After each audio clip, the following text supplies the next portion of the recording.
Good morning, everybody. Wisconsin's 25th District Senator Romaine Quinn is back for our monthly chat today, Thursday, June 26th, 2025. For Driveway.com, I'm Ben Dryden, and you're watching Dryden Wire Live, presented by Americans for Prosperity Wisconsin. AFP Wisconsin works to reignite the American dream and break down government barriers that hold us back from our full potential. Visit AFPWisconsin.com and join AFP to fight for more freedom for all Wisconsinites. With that, we welcome back to the show our guest who joins us on the last Thursday of every month, Wisconsin's 25th District Senator Romaine Quinn. Romaine, good morning. Good morning. How's it going? Good. I'm just excited to be here. I was waiting all week for this day. Yeah, so we started just a little bit late because for someone who was waiting all week, you sure do wait to the last second to jump on. Yeah, technical difficulties, Ben. Yeah, it happens. Right? So how are things? You're down in Madison, I see. You've been busy. Things are good. Things are busy. Busy is good, right? Keeps us out of trouble. And it's budget time. We are back at it. I'm sure you've heard in the news, there's negotiations going on with the governor, and then there's not, and then there's a budget deal, and then it breaks down. And but besides all the drama, it's a very busy time. So like last night, as an example, as you know, the budget process, I'm on the finance committee. There's a finance team in each house, both in the Assembly and the Senate. And then each house goes through each department. We call it pre-meet, and then we come to a decision. What do we want to spend on transportation? What do we want to spend on schools, on infrastructure, right? And then the two houses have to meet in a separate meeting. We call that the co-chair meeting, where then the Assembly and the Senate duke it out, and then they agree to whatever it is, and then we go to the actual finance hearing and vote on what we agreed on. So last night we wrapped up some of our pre-meet. I think I got out of the office at like 10:30. So we finished our part. We've gone through every department in the budget so far as the Senate Republican finance team. And now it's our co-chair's job to go fight for our priorities when they meet with the Assembly. So that's kind of where we are at the stage. We're coming down to the wire. We've gone through schools, but some big ticket items left. DHS, Medicaid, really big expenditures, a lot of policy. How do we provide care for the most vulnerable people, elderly in nursing homes, those that get health care on Badger Care. So a lot of big stuff coming up, but the budget is winding down really fast. Well, so you said that, though, that the co-chairs now have to go do that, but you're still not finished. So wouldn't they have to do that when you're all finished? No. So right now we finished on our side, on the Senate Republican side, and we staked out a position on all these departments, right? Got it. Where do we want increases? Where do we not want increases? Now our leadership goes and meets with the Assembly Republican finance side. And usually we're not all on the same page, right? The Assembly might have certain pet projects that we don't care about, or vice versa, right? And so they go hammer that out. I think they're meeting today. So then that way, eventually they come to a conclusion. Both sides agree to something, whatever it is, and then finance can actually meet and adopt it into the budget, so we can keep the process going. As Charlie Barron says, keep her moving. Well, is there a June 30th deadline for something? Yeah, so our fiscal year actually ends on June 30th as a state. That's like 4 days. Correct. Yeah, and we're not going to meet that date. It's actually physically impossible at this point. But luckily for us, there's no government shutdown. Nothing like that. So the state continues to operate off of what we appropriated last year. Now, there are certain agencies that will run out of money if we don't do a budget, but depending on what we've left in a supplemental program or things like that. But no one is anywhere near being out of money. So if the budget gets done in early July, late July, it kind of is on autopilot based on what we did last year. When is we're concerned, like this hasn't gotten done. Is it August, September? At what point is it? Like, no kidding. Now they are going to start running out of some. We have to get this done. Maybe there's not a specific date, but I mean, how long, how many weeks can we go past the June 30th deadline? I would say the biggest issue why we need to do a budget is probably within DHS, Department of Health and Human Services. So last budget, so let's take a step back even further. we provide different rates of reimbursement for different providers for different services. And so we set a minimum fee, an hourly fee of what we're going to pay an agency that hires someone to do in-home care, right? So we want grandma and grandpa to age in their home as long as they can, keep them out of an expensive nursing home institution. And so we'll hire a personal care worker that might come in and help with some daily living tasks, or maybe it helps grandma to be able to take a bath once a week, right? Cleanliness, things like that, or maybe she has mobility issues where she could be in an assisted living or nursing home, but she wants to stay home. And so she contracts with that service to do that. So we gave those people, our state rate was like 13 something an hour. So that means an agency is skimming off of that for some overhead and then paying the wage to this worker. So we can't expect these people to do some of this important work for so little pay. So we bumped it. We bumped the minimum hourly fee schedule, we call it, for those people. It was one time if we don't continue it. And so when this budget expires, we revert from like almost $16 an hour, which still is not enough, but it's expensive. It's an expensive program. We go back to that 13. And I don't know how we pull the rug out from under these workers to say, thanks, this was a bump. You do important stuff. And by the way, since we can't do a budget on time, we're going to cut your hourly rate. And I think that's not acceptable. And so that's one of the pressures of getting a budget done. So in terms of your role on the Joint Finance in Senate, Republican, you said that you still have a couple more things to go through. What's next for you specifically and JFC, or like specifically your role right now? What's left for you to do? So basically last night at 10:30, my role in terms of advocating for the Senate position, what I want to see our position, kind of ended, because now my leadership takes our position and goes and fights with the Assembly for what we're hoping to get. Now, it doesn't end per se, because we'll still go to the final JFC vote, and could there be further negotiations? All of a sudden, we don't have the votes yet, and a member needs something else to kind of massage and get them to a yes on the budget. So it could be a little bit of that, but I would say 90% of our work was finished last night. And so what's next with this? So now it goes to the Assembly, as you're saying, and let's just assume for a moment that goes, maybe some negotiations, but it goes, we'll just assume it gets done, right? Yep. Then it goes where? So once the Assembly takes the Senate position on everything, I hope, right? Then Finance actually meets. So we'll call one more day or 2 more days, and we'll actually go through and vote and add these things to the actual budget. Yeah. Actually taking the vote, right? At what point do the lawyers get involved for the veto, for the line item vetoes? At what point do they get in, or are they kind of a part of this process? And I say that, I was laughing when I said it because it's kind of funny, but it's actually really serious. You've mentioned that before, that with the line item veto, you have to actually make sure that everything that you write in there can't be, okay, how could this be line item vetoed? Has that been a part of the process already, or does that happen when it's all finished? Both. So we're always cognizant of it. As we're looking to do certain things, we'll even say, we're going to have to pass a separate bill to do this because we can't risk putting this much language in the budget, right? Because the trickery he can do with his pen. So this is always ongoing. And perfect example, we have gotten so good at removing language in the budget. All the actions Finance has taken today to build the budget, a lot of areas, issue areas. The budget we have right now is only 25 pages. What? So we've taken an 1,800-page document given to us by the governor. Obviously, we threw that in the trash because it wasn't real. Too much spending, too many positions, too much debt, too much borrowing. And now we're building it back from today. And yeah, I think we actually had a caucus yesterday, and the budget we have up to this point is only 25 pages of verbiage, and a lot of it is numbers because it'll reference a statute, so we don't have to write everything out, and we're just changing the numbers on what we want to fund. So we're trying to be very particular, but we can't protect everything. And so I would, when the public, if something comes down this time, they're like, well, why did you do that? Well, no matter how good we are, I think we've even tried to use AI, run the budget through AI to say, sure.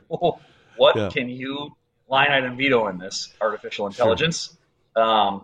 And I'm sure the governor runs it to the AI and says, how can I mess with this, right? What can I legally line item veto? I would argue he doesn't about the law either, but I think we're going to talk about that and some other vetoes later in the Yeah. show. All right. And by the way, good morning, Wayne and Patty. Mike Schaefer has said, good morning, gentlemen. It was nice not connecting with you last week, Romaine. I think that's a little tongue-in-cheek there. Wow, I can't see the comments under here. I don't know why, but good morning, Mike. So, Oh, you can't? Well, and by the way, Brian, I'm not reading that. It's too long. If you have a question, put it in a sentence. I Yeah, can't even see it. I don't that's know why. bizarre. I'm not sure why you can't all of a sudden see that. Yeah, I don't see it under like the comment Well, column, but that's all right. bizarre. All right, look, all right, so let's wrap this up then with the joint finance. When that's all finished and it gets done, do you think Evers is going to end up, how do you think that's going to play out with what you've seen already, what you guys have done, and after the assembly does theirs and you do all your stuff, do you think this is going to get done? Yes, I'm confident it will. And remember, he's signed a budget every time so far in his term. He's signed the last three budgets Republicans have built and sent to him. And so there's a recognition. We have divided government. There's things Yep. where we're probably spending more money than we want to spend on, but we want to make sure it's something that he can sign, right? That we don't totally put him in a corner and all of a sudden we're in late fall and we're trying to go to conference committee or we're starting to send him the budget one department at a time and it would just get ugly. So we all want a budget to get done. I would say most 99% of our members. We got a few outliers that are like, let's not do one. Like we have one job. Like there's literally one thing the legislature has to do every 2 years. It's pass a budget, right? Like we don't do anything else, whatever, but we have to do a budget. We can't not do a budget. You're going to be on, you come on the last Thursday of each month or every month. July, when you come back on, do you think it's going to be done? Can you kind of, I'm sure you're hopeful, but are you predicting this should be done in a month from now? Yes, I would put money on it that we are going to have a budget done. It'll be signed. We're going to have tax relief for seniors, middle class. We're going to fund our priorities. We're going to save for a rainy day, and we're going to set ourselves up for a solid foundation financially going forward. And I think we'll be done. All right. Well, I can't wait for next month's update on that. I want to get to a few other things, so I just grabbed some headlines. All three of these are actually from the Wisconsin Supreme Court. I just wanted your thoughts and your takeaways. First one is Wisconsin Supreme Court refuses to hear a challenge to the state's congressional district boundaries. Your thoughts? Were you surprised by that, by the way? No, because you saw they took the hammer to our maps. They invited a lawsuit. They didn't even follow their own process in terms of that, and we knew they were going to drop the hammer on us no matter what. And so there's no doubt in my mind they hate the congressional maps. The difference is that those are federal maps. Yeah. So there are federal issues. So someone could sue to the federal Supreme Court, and they've already been slapped down by that court for overreaching. And so with our maps, there was no federal hook. They were the final arbiter. With congressional maps, it could wind up in the federal Supreme Court, and I think they're worried about that. So at least for now, they chose not to take that case. All right, the next one, and these were just headlines from news outlets across Wisconsin. The next one is Wisconsin Supreme Court delivers win for environmentalists in fight over forever chemicals. I think that's the PFAS thing. Your thoughts and takeaways? We figured this was coming, but the court is saying the DNR can go after someone even if there's not rules ahead of time determining that pollutant is actually something that they can regulate or is actually a pollutant. So that part's kind of scary, but it's also more important now than ever to protect innocent landowners. We've talked about PFAS on your show. So we have people in the state that will not test their well water for PFAS because they are scared if it determines that they have PFAS that they could be considered a polluter or an emitter, and the DNR could come after them and hold them accountable for pollutants in the general area. Well, hold on a second. Oh, but they probably should do that, right? Or not if they didn't do it. So, as an example, if you live next to a farm where they've been spreading solids on their farmland as fertilizer, and it's had PFAS. And by the way, we do this today, and the DNR allows it. The DNR allows people to spread biosolids with PFAS on our farmland right now at a level that we fine people for. So make that make sense in the world. But back to the original point. So let's say farmer over the years, you've been spreading solids. You didn't even know what PFAS were. Eventually, they make their way down into the groundwater, and they're in the aquifer, right? So your neighbors probably have it in their wells. So I'm the neighbor. I never spread the PFAS. I have it in my well. So the DNR comes out, they determine you have PFAS, and maybe your neighbor doesn't, but 6 months from now, your neighbor does. So that means the PFAS moved from your land onto your neighbors. Now you are a polluter. You are an emitter of PFAS because they've gone through your property. You never started it. It probably never started on your land. But when it moves from yours to another, you are an emitter. You are a polluter of PFAS, and you will be held accountable for doing it. Now, I'm sitting here saying, well, why? I didn't spread the solids. I didn't know it when I bought the home. I didn't test the well for PFAS when I moved here. But the DNR can hold you accountable because it moved through your property. And what we're saying is protect innocent landowners. You can't go after people who were never part of the original distribution of PFAS into the groundwater, into the watershed, and they certainly aren't the problem now. And this has happened to people. We have constituents, not ours in our area, it's not as big of an issue, but in the Green Bay area and others where they've had, old mills for years and years and years on our riverways, things like that, there are people that have been punished as an innocent landowner, and it's not acceptable. All right, we have a question here from Lucas. Thank you for the question. What's the statute of limitations on PFAS? I know it can affect some businesses in the northwestern part of the state. I don't know the answer to that. I don't know what our state statutes are in terms of how far we could go back and go after someone. A lot of these are legacy companies or legacy industries. Some of them are around, some of them aren't. And then, if there are PFAS like in the soil and it's a different owner now, I know we've had programs to try to, clean up some of these sites and stuff. But I don't know. I don't have a perfect answer to that. Another great example, I was just working with North Star Bison. They're located just outside of Hagen. Great family, great people. And they had bought a slaughter plant over in Conrath, over in Rusk County. And they are struggling because the original owners had some fuel tanks in the ground. They're now removed, but they had leaked. And so we know we've got pollutants in the ground. So the DNR works with them to identify it. Where is it?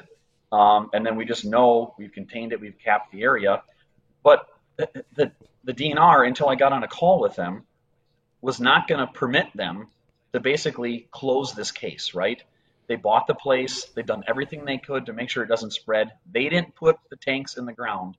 And they were losing money every day because they couldn't close on their loan with the bank because they weren't getting clear to close because of the DNR. And you've got this innocent business owner whose whole business model is regenerative grazing, improving the land. And the DNR is holding them hostage based on the actions of an owner that is no longer even alive. And so it's frustrating. It goes back to even the first conversation of PFAS. These aren't PFAS, but another example of what I believe was an innocent landowner being raked over the coals by a department until someone steps in and says, let's apply some common sense here. Thank you, Brian Payos, for putting in much shorter. Can you work with Rep. 73, Rep. Angela Stroud, to address the gouging of Superior residents related to the replacement of lead water pipes by private utility Superior Water, Light, and Power? So we had a bill. I think we talked about this bill on your show. Yep. So right now, this is very simple. And there are people, for, I think, political reasons, trying to make this more complicated than it is. So Superior is home to the last private utility. Oh, yeah. We did. Wait, hold on a second. By the way, we literally just talked about it last month, but also, didn't this just get passed? No. Yesterday. I just put a post from, who was that? I think it was Chance Green. I think we had a post about that it was done and sent to Governor Evers' office. I don't know when he signs that stuff or not, but I think that already has kind of gotten done, right? And you've talked about this. So, if you could just give a brief recap of that. Let's not go into that whole thing again, but I think the original question was, can you work with Representative Angela Stroud to address this? Maybe another way to look at that is, have you talked to her? I'm sorry, I'm assuming it's a her, Angela. Yep. So Angela represents, she took over for Angie Sapek, a different Angela, but same seat. So we've introduced this bill. It's been out since February. Somewhere along the line, we were told Angela had an amendment that she would like to see. I think she worked with Chance a little bit on it. I was not made aware of her amendment until after the Senate already passed the bill. So the Senate took their action, and so for any amendment to be adopted in the Assembly, it would have to come back to the Senate. And we are running out of time. The deadline for the application for the funds to help the city of Superior is June 30th. So if this bill does not get done, or we extend the negotiations between the city and the utility, none of that is my business. All we're saying is remove the state prohibition to allow the utility to access existing federal funds, not state money, existing federal funds. And so Chan's got her done for the Assembly. The governor should actually have it right now, and now the clock is ticking. He has 10 days to respond, and I think he'll sign it. The unions support it. It's union labor that's replacing these lead lines. It's federal dollars helping residents. It's a no-brainer. Every time I'm always cautious because if I have a Democrat that comes on, which right now we don't have a lot of them because there isn't any Democrats in our area right now that are in the Assembly or the Senate, or Republican, it doesn't matter. But I always worry that sometimes I just get that one side of it, and I suppose there's a little bit of truth to that. But that's one of those that you've explained, and I've talked to some other people about it. It does seem kind of like a pretty straightforward thing. Like I'm not 100% sure what the pushback is. Maybe it is political, like you said. Listen, we have more to get to here, actually a whole bunch more. So let's go through the next one here. Wisconsin Supreme Court sides with Republican legislature in fight with governor. I believe this was about a line item veto or a veto thing or something, and something about $50 million. And I think I saw that on your Facebook page. So what is this, and what is this $50 million about? So this one, I will break this one down because this one chaps my butt. Yeah. So the beginning of last term, we all recognize that we are slipping nationally in our reading scores. Maybe so much we're not doing worse, but other states are doing better, and our rankings are falling. And we know that early literacy, learning to read by the third grade, is an indicator of basically whether or not you're going to succeed in life. If you can't read by third grade, you're more likely to go to prison, you're more likely not to graduate, you're more likely to have a whole host of issues because reading really unlocks your ability to learn on almost every other front. Sure. So universal recognition on that. So we come together, leadership in our houses and our members who lead on educational issues said we have to be better. So we negotiated with the governor, with Jill Underling and the Department of Public Instruction, and we came up with a package of ideas. So basically we're going to outline new curriculum to push schools to adopt a new way to go kind of back to phonics, use the science of reading. We can't have kids just memorizing what a word looks like and they know the word. We need them to be able to decode the word, sound it out, know what it is, not just memorize, because I know this word looks like cat, it's cat. No, know the phonics behind it, the C sound, the A sound, the T sound, how do they interact? So we set this up, and not only that, we want to push the curriculum. We want to hire reading tutors to go into our lowest performing schools to bring those scores up. Not lowest performing districts, even schools within districts. Find the lowest reading achieving elementary schools in the state and target those to bring those numbers up. And then train existing staff. So the UW has got to get a little bit better in how before the teacher leaves their teacher prep program in college. But we have a lot of great staff now, and they just need a couple courses to bring them back and get them on the right trajectory. And a lot of schools were doing this, just not enough. So we took action. So we set aside money to help retrain teachers today that are already in our schools. So we do this. We come to an agreement. We're going to spend $50 million just on this reading issue. And so what we do is, granted, we have a deal, but we pass the language first and we fund it later because you can't line item veto a bill with no money. So that's where the crux of this is. Most people don't know it when you're not in here, but this is like day one legislative initiation day. Here's what a governor can do. Here's what the governor can veto and not do. So there's 100 years of precedence here saying the governor cannot line item veto a bill, meaning strike out words, that doesn't spend money. He could throw the whole thing in the garbage, but he can't line item veto a bill. So we come to an agreement. We pass the language. And then we set the money aside in JFC to fund it. The governor gets the bill. Instead of signing it as is, the agreed upon language, He line item vetoes a part out. So we're sitting here going, one, you went back on the deal, but two, you broke the law. You can't line item veto a bill that doesn't spend money. I see. And so that was the biggest ramification in all this, because if we allowed this to stand, it would fundamentally change how the entire legislature operates. Because if every bill that might spend money someday, if the budget puts money aside for it, that means he could line item veto any policy bill we ever do, anything. So we literally wouldn't be able to legislate without being subject to a line item veto. But hold on a second. So, ever again. but if you're saying that this is like 101, like as soon as you get here, everybody knows this. Therefore, I have to believe that, of course, Governor Evers knew this, or the people who he listens to Exactly. knew this. So that Exactly. means that he knew it. He did it for a reason. It wasn't Exactly. I thought I could. I'm just assuming here this was it Yep. wasn't I thought I could do that. Sorry, guys. There was a Yep. reason for it. Do you know what the reason is? This is the part that makes me the maddest, because there is not one attorney in this building that advised him that his line item veto of that was not a violation of the separation of powers. There is not one attorney in here that is worth their weight that would have advised him that it's a legal veto. Everyone knew you couldn't do this because he wanted to roll the dice with the court. And what was he able to do the last 2 years? Republicans won't release money for literacy. Republicans have another unfunded mandate because the schools still had to go forward and implement this. But there's no money for testing. There's no money for training. There's no money for curriculum. There's no money for the tutors. And the schools are stuck with the regulations and no funding. So he's going around the state the last year and a half, release the money, release the money. So now we're in court. So we literally can't release the money because we're in the middle of court. We're litigating over this. We can't take an action on the issue we're in court over. No different than if you're in a lawsuit over anything. Yeah. So for the last year and a half, he has screamed from the top of his lungs, Republicans don't care about early literacy. It's an unfunded mandate, and JFC could release the money, but they won't. So at some point, he made a decision that I know I'm going to break the law, but I'm going to put Republicans in a box, and that's worth it to me more than helping kids learn to read. So I don't buy the year of the kid, the education governor. I give him a lot of credit because that's his passion.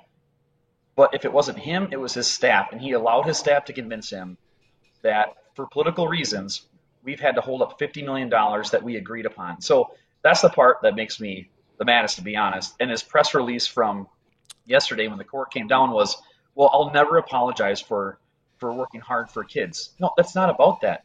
You did this and you knew it was wrong and you knew we couldn't release the money and you were willing to take that risk and go to court over it. So that issue gets me fired up because, like I said, for the last year and a half, you don't care about kids, you don't care about reading, you could release the money. No, we couldn't. And he did this and he knew better. And so that part's frustrating. And that story needs to be told over and over again. And I will do that well into 2026 because voters need to know what's going on in this building, not just the headlines that they've seen in the news. So what's going to happen with that $50 million? We're going to release it. So the court unanimously, even the liberal justices unanimously said, Evers, you're wrong. You can't lie down and veto this bill. You know that.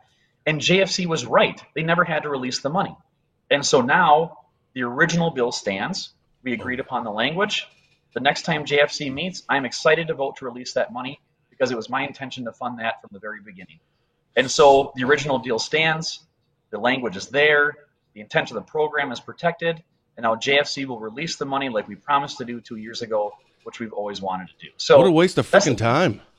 I was just, not only that, so think about this. Taxpayers paid for that court case. You paid for the salaries of the judges to hear it.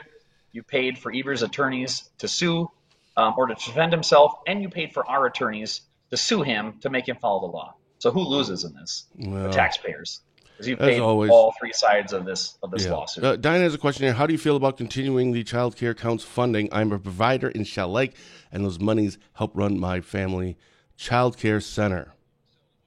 Well, good morning, Diane. I think there was an event up in Shell Lake with child care providers that I was going to go to, but unfortunately we were stuck in Madison in the middle of the week. So we've talked about child care in the past on this too. Lots of times. Even in the last session.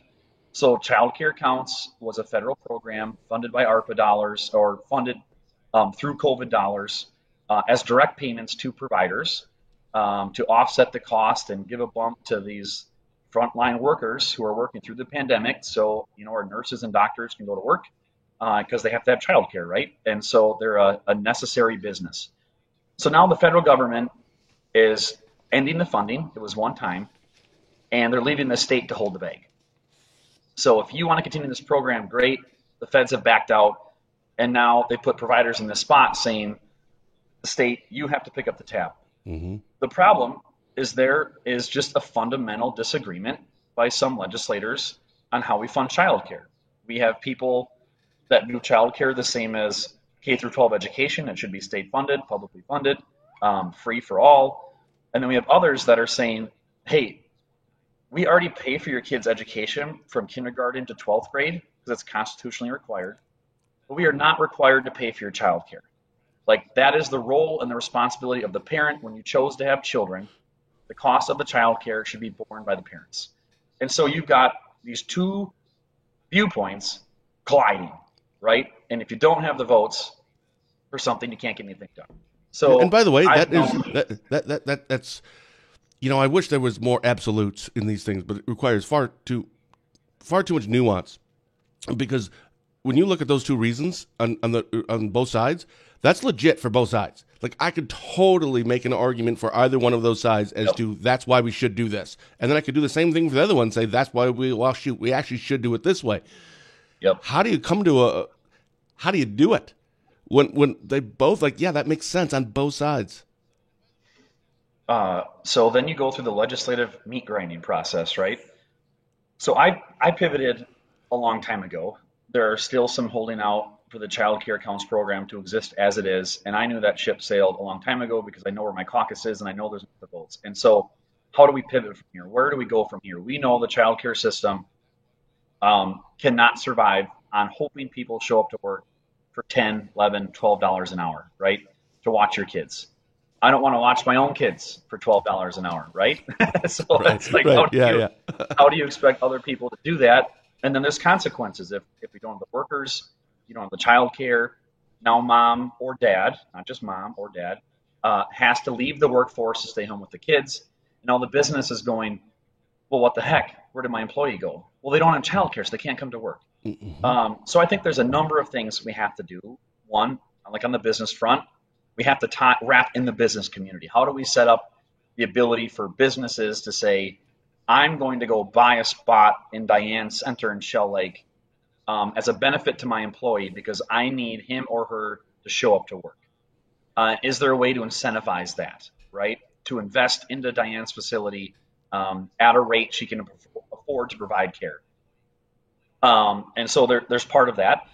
There's an existing program called Shares where we already help people of limited income that are working parents to offset the cost of their care. And so this program already exists. If you make so much money, we'll help you with this much of your child care, and the payment goes to the parent through the state and then into the facility. So the problem, it gets complicated because if you don't fund Shares at a rate that the provider can even afford to take, the program is pointless. Right. And so we have to fund it at a rate that actually makes sense, because the key is no matter who's paying the bill, $40 a day, $50 a day, the amount per day is not covering the cost for Diane to stay open. And so we have to find a way, whether it's child care accounts or whether it's Shares or whether it's businesses investing, to get more cash into the system. And that's my goal at the end of the day. How do we get more cash into the system so these facilities can stay open, so parents that want to work can go to work? And it's still a moving target, unfortunately, because like I said, we've got a lot of viewpoints on it. Yeah. There's people where I'll pay for someone's 4K program if you offer 4K in your private facility, but I'm not paying for before or after care, because that's childcare, right? I'm not paying for childcare, but I'll pay for education. So there's a lot of nuances, a lot of different opinions, but I think we'll get somewhere on some kind of funding mechanism to help facilities stay open. When? Well, it's got to be done this budget. So I don't know, the next 2 weeks. Okay. I mean, it's got to be soon. So I can't wait. Then, so Diane, make sure you watch next month, because we'll have an update from Maine on what has gotten done. Right? or what hasn't gotten done. Or There's a what real hasn't gotten done, there's that too. right? Listen, there's two more things I want to talk about, including, I don't know if you saw, Representative Duke Tucker introduced a constitutional amendment to establish term limits. I want your thoughts on term limits and something about the UW system. We'll do all that in 15 seconds after a word from Spooner Health. Compassion is at the center of everything we do. It's rooted in who we are and why we're here. It unites us as providers, neighbors, and as a community. Learn more at SpoonerHealth.com. All right. Diane says, thank you for your input. Yeah, so Representative Duke Tucker introduces constitutional amendment to establish term limits in Wisconsin.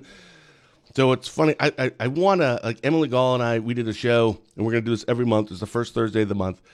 And she brought up term limits. So we were talking about that. And, interesting, a few weeks later, all of a sudden, Duke Tucker has, I'm not saying it was because of us, but I'm not saying it isn't. So it started there, and then I talked to Tom Tiffany about it when he came on, because he comes on the second Thursday of the month. So we had a chat about term limits with Congressman Tom Tiffany, and then Duke Tucker put out that press release. We posted that yesterday, or last night on our social media. It got a lot of engagement, and a lot of people have strong opinions about this. So I should ask you, what are your thoughts? There'll be two questions here. One, what are your thoughts about term limits? And two, will that ever happen?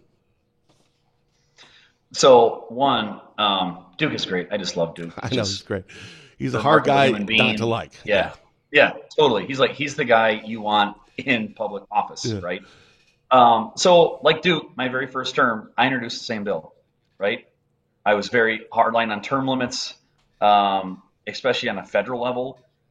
And then you get in here, and it's not for selfish reasons, right? Like if I lose my election or I quit, I'm not doing this to make money. Like maybe you can at the federal government, right? Insider trading, and you walk in, right. There's a whole bunch of fringe benefits with this much money, and you leave worth $100 million. How does that happen, right? Well, it doesn't happen in state service, so it's just in federal service. So the only problem is, and I mentioned this on my page the other day. Someone asked, is I've had quite a few conversations with colleagues in Michigan, for example, on my trips to legislative conferences.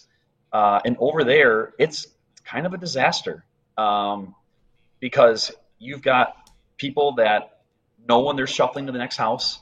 They're making deals like, okay, my term's up in the assembly. Senator, can you come down and I'll take your seat? Because we know we have to shift. But the problem is, by the time you finally find the bathroom in the building and you get good at your job, you got to go out. And who does that empower? Lobbyists and bureaucrats in your agencies. 100% right. Because they know, let's say you don't cave on an issue, right? And you're stubborn and you hold the line. Well, they just got to wait you out, right? Duke's going to be gone in 2 more years. We'll get someone new in there, impressionable or whatever. Maybe, we'll change their stance and we'll just wait them out. Because we know they're going to be gone. Governor Walker's going to be gone. We'll fight him tooth and nail, but we'll wait him out. We'll be here when those politicians are gone. So that's the only part I worry about. And then just the lack of institutional knowledge. That's huge. So in Wisconsin, if you look at our legislature, both the Senate and the Assembly, if you've been here 8-10 years, basically me, you're one of the longest serving legislators in the state. So in terms of term limits, our Wisconsin delegation already overturns naturally almost as fast as the bill that Duke puts out. If you look who's been here. Now there's some anomalies, Speaker sure. Voss. There's always outliers, here. Right. Yeah. Yep. But a vast majority, they haven't been here that long. When I walk into the assembly, there's a third of them, I don't even know who they are. They're just not there anymore. Out of my class back in 2014, there was 19 freshmen. I think there's like 7 of us left, right? And that was only a decade ago. Mm-hmm. So I would say on a federal level, with the amount of money and just the dirtiness that goes on in there, maybe a required turnover to get some entrenched people out or people without their mental faculties, which is becoming more and more. Someone kind of said Congress is the most expensive nursing home we have in this country, and they're not that far off. So there could be things like that, but I just have mixed bags because I think it empowers this quote-unquote deep state of Wisconsin. It empowers lobbyists, and I think we lose some of our long-term members that are like, hey, I was here before Act 10, and we know how to get along. This is how we operate.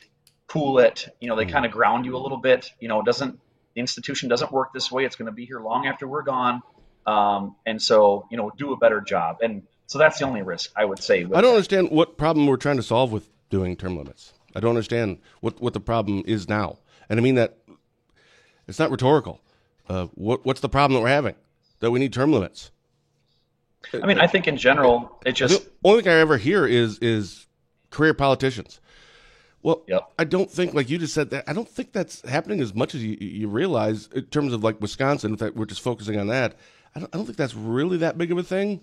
And second, like you had already mentioned, that doesn't prevent someone, if it's 8 years in assembly, they go to the 8 years into this. I mean, it doesn't really stop that. And is that the only reason? And on top of that, it's going to create a whole bunch of other problems. Like we quote unquote fix one, which I still don't think that actually fixes that if that is what you want fixed. But it then creates a whole bunch of other problems. Right. So I just don't understand the logic behind it. I'm not against it. I just haven't been sold on it yet. Like like most things, I'm 51-49. And I'm 51% on the no. Maybe governor. Maybe. Yep. We can start Well, there. and we're facing- I'm okay with that, but the rest, come on. Yeah, and we're facing that right now, right? I think Evers is waiting for this budget to get done for him to decide if he's going to run in 2026. Or back in the day, Well, should Tommy Thompson have been able to run again, right? Well, I don't think he can run again.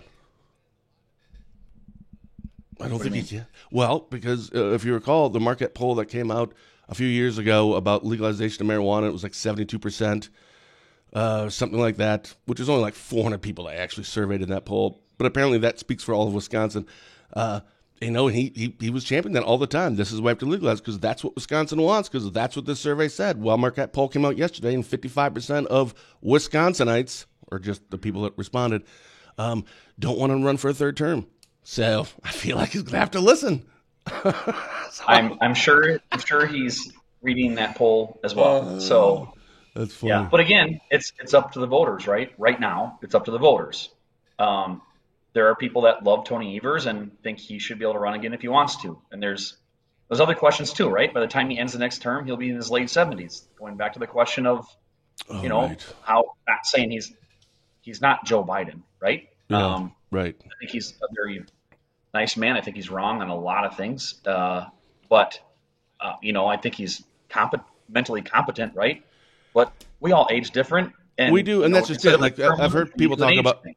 Yeah, I've heard people talk about having the a cap, like an age cap. Well, you can't really, because somebody at 82 could be absolutely have be spot on and brilliant with everything, and then someone at like 58 could be suffering from early onset dementia. So we're going to start taking tests like every year. You have to take That's weird.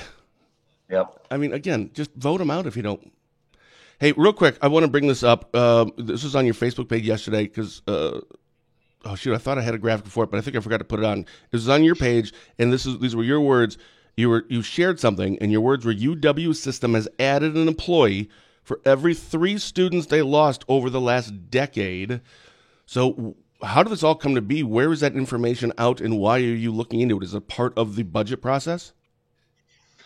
Yeah, it's insane. So, man, where do we start? We finally had an audit done of the UW system. And the audit was starting to show things that caused us to dig further. And I want to give a shout out to Senator Eric Wimberger, who has been on the forefront of this. He's the co-chair of the audit committee. And they finally turned over the data. And if you look, I had the data from back in the early 90s. So I always said, as we're going in this budget process, we have as many kids in the UW today as we did in the early 90s, but we have 6,000 more staff at the UW than we did in the 90s with the same amount of students. Now the system will say, well, it's supports for students, it's providing other services, it gets them out of the system quicker, etc. But now we have data that shows since 2014, because they started changing the classifications of employees, so we can't do apples to apples, but only that window from 14 to 24. They were down 16,000, roughly 500 kids in that time period, and we've added over 5,700 employees. It's insane. It is insane. We've added over $700 million in new payroll into a system that has declining enrollment. And right now, they've been holding flat for this year. But look at the demographics in our state. Our K through 12 system's facing it. The UW system's going to face it. There's a smaller and smaller pool of people because they just don't exist. They're not choosing to go to college. We just don't have the numbers. We're not having the kids like we used to. And so how as an institution do you come to the legislature and say, man, we really need $800 million this budget, and cry poverty, when numbers come out and show you've added over $700 million worth of payroll and you've been losing customers? Like, what other entity on the planet can operate in that fashion, right? Like, you lose subscribers on Dryden Wire, so you start expanding your expenses, right? Like, we have less people viewing the show, so I'm going to add an employee, to do, like, what do you, Right. No other institution can do that. No. And so it's frustrating, right? And so when we hear like, oh, you're not funding UW, well, for every dollar we spend somewhere that might not need it, it's a dollar that doesn't go somewhere else, right? So every dollar that's spent on K through 12 doesn't go to DHS. Yeah.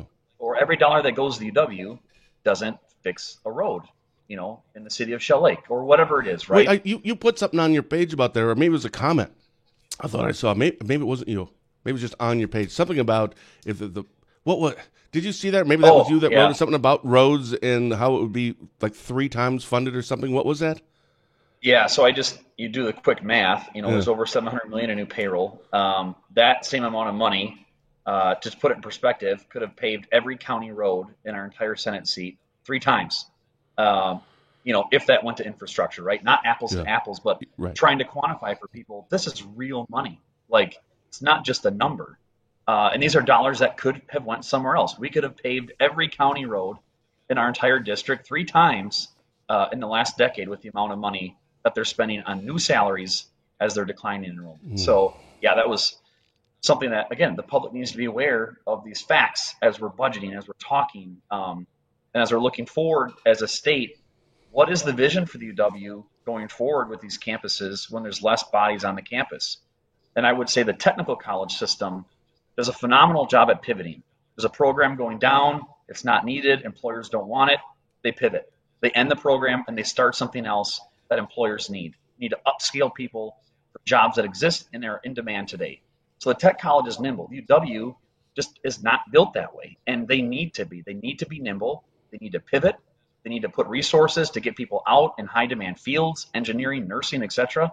And they need to cut programs that either don't have the value they used to, or don't have the students in them. And they just don't operate that way like the technical college system does. Well, yeah, you have to adapt, adjust, be flexible. And that's true for anything, because I always look at all this stuff as a business. Everything is. You have to adjust. Literally, like churches, they have people that aren't going as often. Well, you just can't say, well, okay, I guess it is what. No, you have to adjust. So, okay, maybe put things on streaming it online if you want to start doing something like that. But you have to always adjust. If a Walmart all of a sudden comes into your local town, and then your local hardware stores are going, oh my goodness, like how are we going to be able to survive? Well, adjust. Like, you can adapt.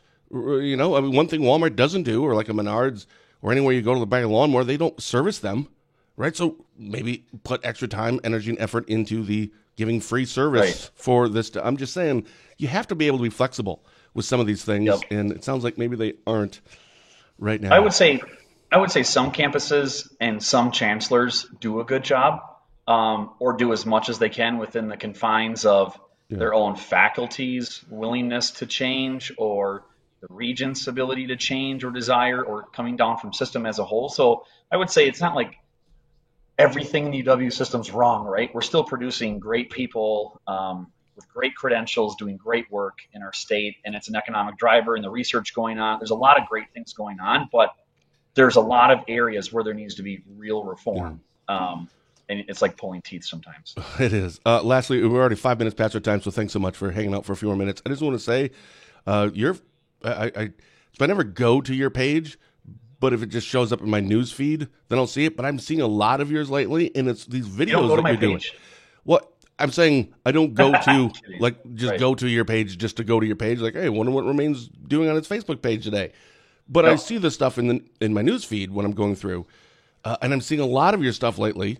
more than normal, and it's all like these videos that you're doing. Some of them are just like a video afterwards. It's kind of cool that you're doing that, like a little inside baseball kind of a thing. And other ones you're doing a lot when it's like a clip of you giving, testimony or during a joint finance or something. That's fantastic, by the way. Why did you start doing that? Whose idea was that? And whoever it was, I really am enjoying it. Well, I'm glad someone watches them. I think a lot of people do. Not kidding.